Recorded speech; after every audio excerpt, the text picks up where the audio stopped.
ngabe bagambye nze Patrick Mujuka ibyange mu bijju byetwalimu wano ndiwe ekiri bwabo naye ng'ebirimu byange bikakalabisa ku radio ya Ssaabasajja CBS FM Emmanuel buli ku makya mbeerako n'ensooka nnoonya akawogo nga sinnako maweere naye nga bwe nagamba Sheikh wange ono Sheikh Yunus nti lwembankubyeko eno olugo lw'ekigere naddala nga Juma pitako wano wakiri ne mbatolera ku salaamu era kyekikulu ekindeesa olunaku olwaleero kubatolera ku salaamu nyongera kubeebaza byonna era buli lwenzija mbeebaza era sijja kukoowa kubeebaza lwakubeera omukulembeze w'eggwanga yabatugamba ejja agenda kwogera netumanya nti oba oliawo bwanajja okwogera embeera anaayongera okugita netwongera okugyetaayizaamu abaana ne baddayo ne basoma abamu emirimu gyaffe gyayingirira netumanya nti oba oliawo tunaddayo ne tukola naye era ebintu bikyagaanye yatongeddeyo paka mu January kitegeeza ebintu bingi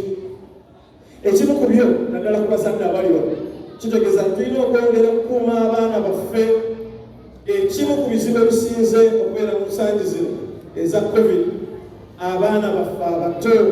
myaka 12 myaka 13 bafunye embuto naye dolaba abakyali baana bato lwakuba nti ate abazadde tuba tugenze kunoonya kaweego abaana ne tutasobola kubakuuma kwekumalira eyo naye nyongera obasaba ssebannyabo twongereyo amaanyi twongereyo eriiso mu baana baffe tulabe tusobola okubakuuma abaana baleme twonoonekako January banaatuukira tube nga tulwanyeeko ku lutalo byonna era nga twekwasa Allah kubanga ffeffekka amaanyi agaffe tegamala naye bwe twekwasa ye oba oliawo tunasobola okutaasaayo ku baana tetutaasa bawala bokka mbuto naye n'abalenzi bangi batwonoonekako abamu tetumanyi oba amasomo weganaddiramu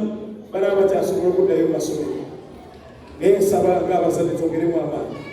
abaana baffe twongere okubakuuma twongere okwogera nabo tubagazisa eddiini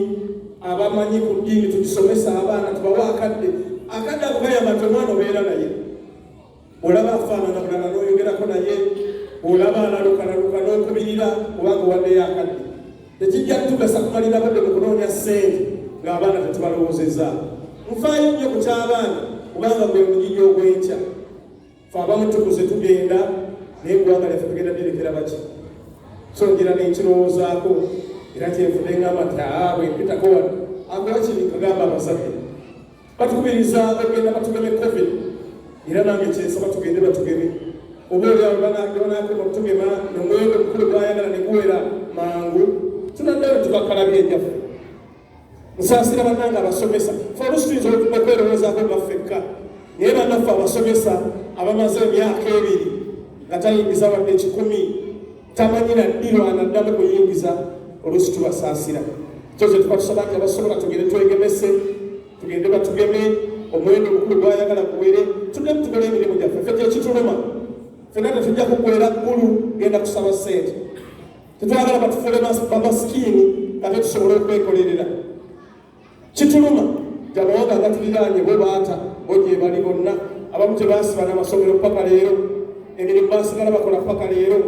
kati ffe batugambye nti tuweze enamba emikolo gyayagala ffe kyetusaba nti tugende tukole ki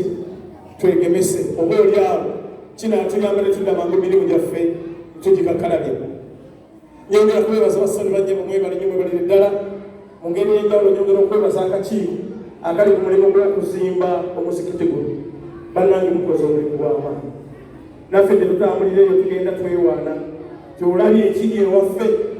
tulina omuzikiti gwa goloofu twewaana lwakakiiko ako ne bannaffe abakoze omulimu ogw'amaanyi twongera okwebaza ennyo mwebale nnyo mwebalire ddala nyongera okubaagaliza birungi byereere Ssaabasajja Kabaka awangaale. Assalamu alaikum wa rahmatullahi wa barakatuh.